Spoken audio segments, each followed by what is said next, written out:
Hi, I'm Katie Fanning with Honor Yoga, and today I'm going to show you how to do 8-angle pose. We'll start with opening the hips a bit. So take the right leg into the hands, and there's two options here for rocking the baby, we call it. You can wrap the arms underneath the right shin bone and just rocking side to side, getting into that hip joint. If you want to amp it up a bit, you can wrap the arms around the foot and the knee. Now, wherever you are, make sure that the spine is lengthening and that the right foot is flexed. You don't want any wrinkles in the foot to protect the knee joint. So we'll stay here for a couple breaths, starting to rock, open, and breathe into your hip. And switch. So release the right leg and go to the left. Again, finding which position works for you, either underneath or wrapping around. Take a moment to lengthen the spine and flex that left foot super hard.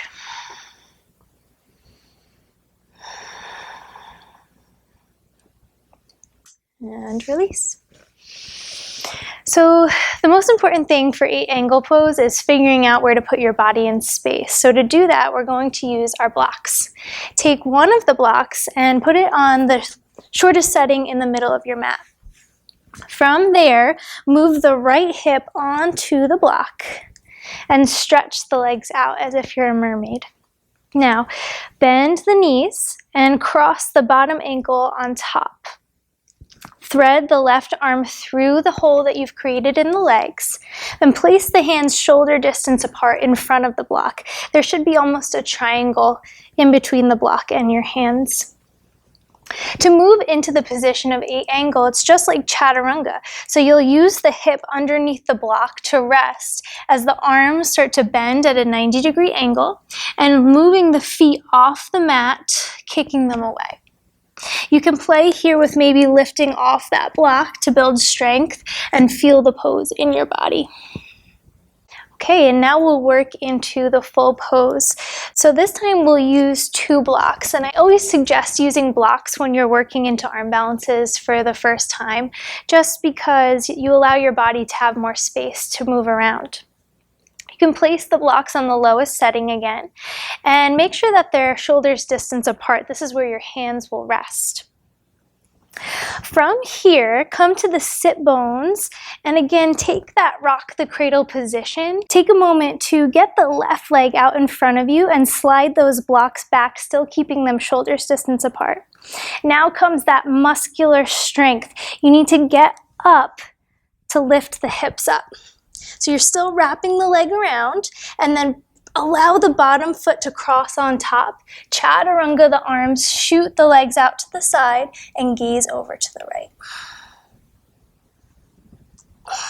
Making your way out slowly, and we'll switch sides and reset through that rock the baby pose, allowing the left leg to lift up and wrap it around the left arm. Again, getting it as high as you can, but really locking around the arm, squeezing the knee. Shift the blocks to shoulder distance apart, a little bit closer to your body.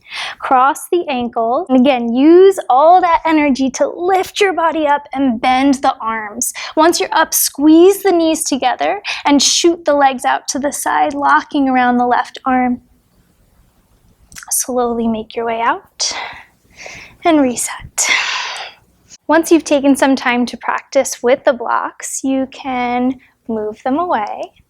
We'll work into the full pose. So set the leg up around the arm, right leg first, wraps around the right arm. Hands plant, they're your foundation. So take a moment to make sure they're set. Cross the left ankle on top of the right. Chaturanga, the arms lean forward more than you think. Squeeze the knees together, gaze goes over to the right towards the toes. And hold. Release. Switch sides. Left leg comes around the left arm as high as it'll go, somewhere on the tricep. Plant the hands, cross the right ankle on top of the left, chaturanga, lift up and away, squeeze the knees together, feet kick out to the side, gaze goes to the left. Try to keep the shoulder heads parallel to the ground. And come come out. I hope you found some useful tips here. Keep practicing over and over. Namaste.